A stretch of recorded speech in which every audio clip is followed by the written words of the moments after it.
So I wanted to come on today and talk about some supernatural things that have been happening in my dream, only because I think if it's happening via the Holy Spirit and it's happened to many of us, it's going to make us alert to something else happening in the spiritual realm or, the return of Jesus, whatnot.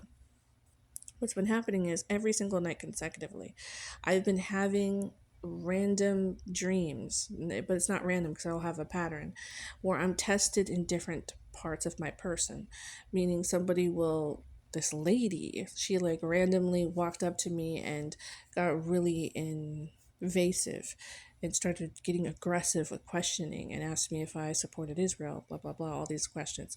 And she actually poked me in my collarbone like several times were kind of hurt. With each one of these dreams, I'm remembering more and more and more of it. But my first dream, I had the gist of what was happening. My second dream, I got a little bit more detail. And every single night, it becomes more and more clear that it seems to be the Holy Spirit allowing for my guard to be down via my subconscious being just out in the open, just like it happens in your dreams. And it's testing my subconscious and it's saying, okay, are you what you appear to be? And I don't really know if it's for the Holy Spirit because the Holy Spirit knows. I think it's for me. The Holy Spirit is confirming something with myself because I've been having a lot of doubts and questions, and that's all from the devil, evil entity, principalities that like to be invasive and try to convince you that you are something that you're not. Also, there's this whole thing about why we're made in God's image, why we appear to be people, beings with hands and feet, and we walk around all human form. I believe it's a precursor for Jesus because what God is trying to say to us is if he appeared on earth in human form, it wouldn't be so strange because God absolutely is in the form that we take. We are made in God's image. So he's not just a ball of energy. He is actually somebody Adam and Eve heard the footsteps of in the garden. They obviously were interacting with, I believe it was the image of Jesus Christ, in my opinion, whatever Jesus looks like. That's the image that they were interacting with. And just like most horrible negative things that happen in our life, it preps us for being elevated via Jesus, Holy Spirit, sanctification into our calling. So he uses all these things for the good of those called to his purpose. So us eating from that tree, and we eat from that tree every day. Everybody likes to blame Adam and Eve, but we sin every single day. Anytime you cuss, anytime you think a thought, negative thought, all those things, you're eating from that tree, which is don't try to be like God, or you want your way, or you want control. You're trying to be like God. And what the Satan said to us, or the serpent, was he knows you'll be like him and you won't die. We don't know how many eternities Adam and Eve were staring at that tree and not eating from it. Also, what kind of beings were we if we were walking around naked and we were not aware that we were naked? I do have a story that I've written. I'm going to put it below. I've read it out and stuff, and I do have more stories that I've perfected on a computer, and I probably should repost them because the original versions that I have listed on YouTube really aren't the greatest. They're a little repetitive. I get repetitive with that stuff, but I'll put it here. And it was inspired by this very idea that there's little Adams and little Eves, and they're kind of like children, and they're always kind of told to stay away from that tree.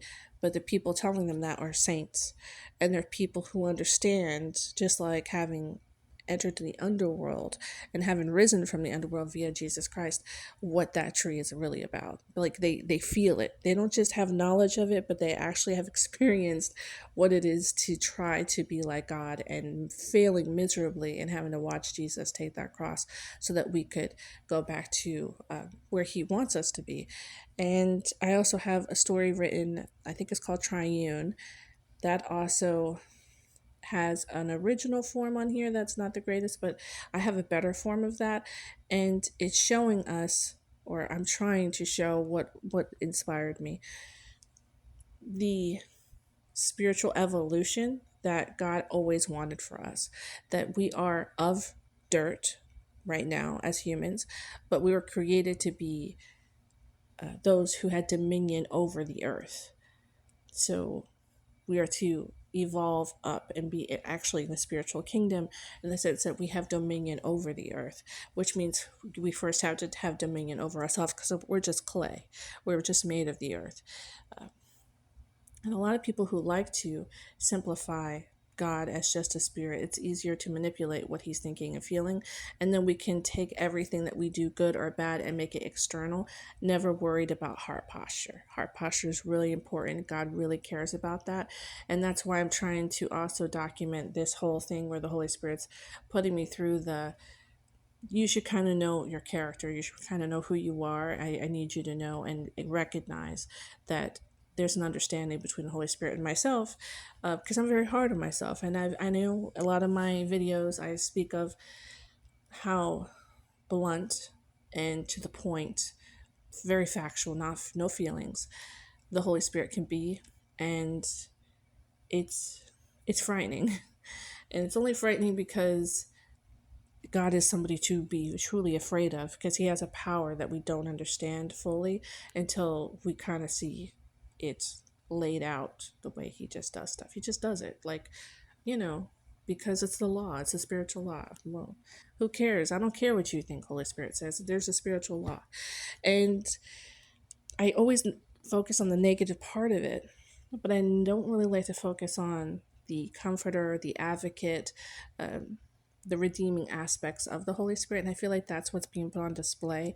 And it was kind of comforting to have my subconscious answer true, and to be tried successfully. It's quite nice, very refreshing, and it made me feel more confident in who I am and make me realize who I am more. But also, just like with David, who had to take down that lion while he was running around being a shepherd, he was gaining bravery because of his God. He got to stand before Goliath. I don't know, this new series, House of David, is very good. But he got to stand before Goliath and defeat him because he knew who was directing that stone. He knew who his God is. And that's what Jesus shows us, his face. He's saying, you can see my character. You can see not only who God is, but who he wants you to be, which is like him. And he actually walked it out, just like when you want to train somebody, you usually have to go through the motions with them and let them see it and actually let them do those things. Oh, Jesus is so selfless. He's shown us how to be self-sacrificing. And he's looking at you like, yeah, and now your turn. you know? So, which makes sense. And the law being written upon our hearts, our God has a physical image. It's not weird. He's not a spirit. He is made in a form that we could see that looks like us because we're made in his image. So that's my point, is that confirms that he's allowed to be a physical being that Jesus was. That's my point.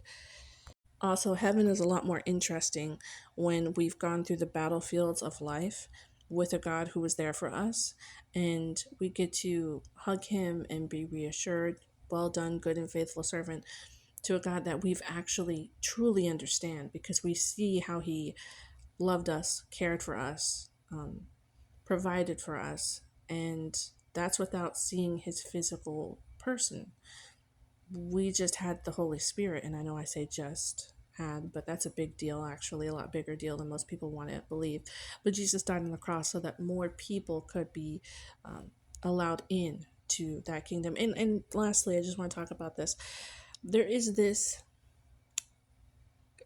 Bible verse where Jesus says to the Pharisees, "You are, you yourself don't enter the kingdom of heaven, and you slam the door shut so no others can enter. And any person that you bring into your faith, you make worse than you." Okay, I know I'm saying that in like the most simplest form, but it is bone chilling. It will correct you, and it's just like how the Holy Spirit speaks. It is very much to the point where this gate is Jesus's gate, and he's the owner of it. You can't be doing and moving and acting in a way that would allow for not only not yourself to get in, it's like, oh, I won't get in, who cares, but you actually slam the door shut for anybody else to get in. and anybody else you bring to the faith you make worse than you. And I have seen this before. I've seen it where people are very legalistic, they're very judgy, they're very much thinking that they know your heart posture when they don't know you at all. It's very strange because the core of the problem is hurt, right? Because we want to feel correct or justified, or we want to not feel rejected, or because we see somebody else rejected, we feel less rejected. But just like I said with Kissing Hands, this book for kids, God has enough for everybody, not just this person over here gets more. And we do live in a reality where there are have nots. We're taught you could be a have not, you could be, but not in heaven. That's not how that works. And that's not what Jesus intended by extending what was exclusively for prophets out to everybody who repents and knows his name and repents in his name and calls upon him. But I think that warning about you guys killed all the prophets who ever came before him, because he told them that. He said, everybody like me who had the Holy Spirit, you guys killed. And so continue the trend, keep that same energy. Like, you guys have always done this. Why am I surprised? I'm not surprised you're doing this. You always have. And it's only after they've passed away that people go, oh, we love that prophet. Oh, that prophet's so great. They do the same thing to the saints. Do you know, I'm positive, because I saw the beef between the church and Padre Pio. Go read up on the beef between Padre Pio and the church. Like, they had real problems with him. They did not like him. And I do believe it's because he wielded something that they were maybe envious of, jealous of, but just instead of leaning in and just saying, hey, let's take part in this process. God has blessed somebody in a specific way. Why can't we all just be a team? Why can't we all just march together? Why we got to be against him? Why we got to hate him? Because there's something about that made them feel some type of way about themselves. It made them feel small or not enough, and it's just a trend. So it's not just Jesus being the end marker of all the prophets being crucified, or I guess you could say persecuted by their own people, but it continues beyond Christ when saints are also crucified, or I should say, again, persecuted by the people who today would say, oh, I would make them the leader of our women's ministry. I've read that recently, that they would love to make Mary the leader of their women's ministry if she was alive today. Her community ostracized her. She was a woman who was pregnant before marriage. She was ostracized by her community, and you would have ostracized her because it was in. It was trendy, it was legalistic, it was a very Jewish thing to teach all the other young women around Mary, this is what will happen to you. As a matter of fact, I think she could have been stoned if Joseph didn't stand up. That's probably why he got a dream. He got a dream because the Holy Spirit is trying to protect Mary. Like, if he did not quietly, go about his business and do the right thing by her, he could even quietly have disposed of her just to protect her. He did not, because the Holy Spirit told him what's up. Because the community would have actually probably killed her. And that's really interesting because we're a few, thousands of years later and go, oh, I'd love to make her the head of my woman's ministry. No, you would not. No, you would not. You would have been the first to pick up the stone, and we all know it. And it's very sad because we do have people today who are doing the right thing by God, but nobody can see it and nobody cares. And when they do care enough, they just want to destroy those people. And so I'm really careful about that, seeing people around me who are doing right by God, or you can see that in my whole channel. I don't have images of this guy is evil and that girl is telling the lies and exposure videos, because I'm not that. I don't want to be that. That doesn't interest me at all. I'm going to stay in my lane and do what God's called me to do, and not with authority, not with power, not with just with sincere, let me report what the Holy Spirit's doing. These are my thoughts and I'm thinking out loud as I go on this journey of life, as I'm hopefully being sanctified and being corrected. I'm very interested in that. Sometimes I look so hard in correction that I don't ever see the comfort that the Holy Spirit gives. So I'm trying harder to do that better. because I think I'm hard on myself. But anyway, this is Land of Christ is King forever. May God be with you. Just a side note about seeing the face of God and not living, which is a Bible verse. You shall not see the face of God and live. The reason why it works with Jesus is because in order to walk with Christ, you must die to yourself. And the more you die to yourself, the more of his face and character you see, because you have to actually live it out. I'm not saying I'm great at it. I'm not saying I'm perfect. I'm a person. But that's what we're called to do in our sanctification. And I have in, like improved over the years. If you were to mark it on a chart, I have improved a lot since I was younger. The other thing I want to talk about is that type of authority that I'm speaking of that maybe Padre Pio had. Do you ever think for a second that God chose to give that type of whatever you want to call it, whether it's a crown or authority, to that person because they're the least of all humans? That that person literally would not get into heaven because they could care less for their own existence or anybody else's existence. There is a poor in spirit in them that is so dark and deep, they would not be able to get into heaven unless there was something different given. Just like with children, in order to make them to participate fully in society, you have to give them special roles. And so you'll pick certain children to play certain roles to try to encourage the weakest part of their self to be brought forward, to be strengthened. And do you ever think that maybe when he says the first will be last, the last will be first, and that the meek will inherit the earth, these are all signs of what we would call extremely weak people. Meek is not usually seen as strong. Poor in spirit, not courage. That's not courage. That's not strength. That doesn't say to me, you're the person who's going to stand up first. I can see it in the way that it's forced me to defend when I wouldn't have defended anything or anybody. It's forced me to also define where that defense should be and where I don't feel like it's necessary. I don't really defend myself always as much as maybe I should, but I'm very, very defensive of the church and people who know Jesus and the saints. So it's really helped clarify parts of me and define and kind of carve out parts of me that I didn't know were there. And it brought it to the, and it brought it forward, and it strengthened it when it's just not in my nature. I'm not somebody who likes conflict.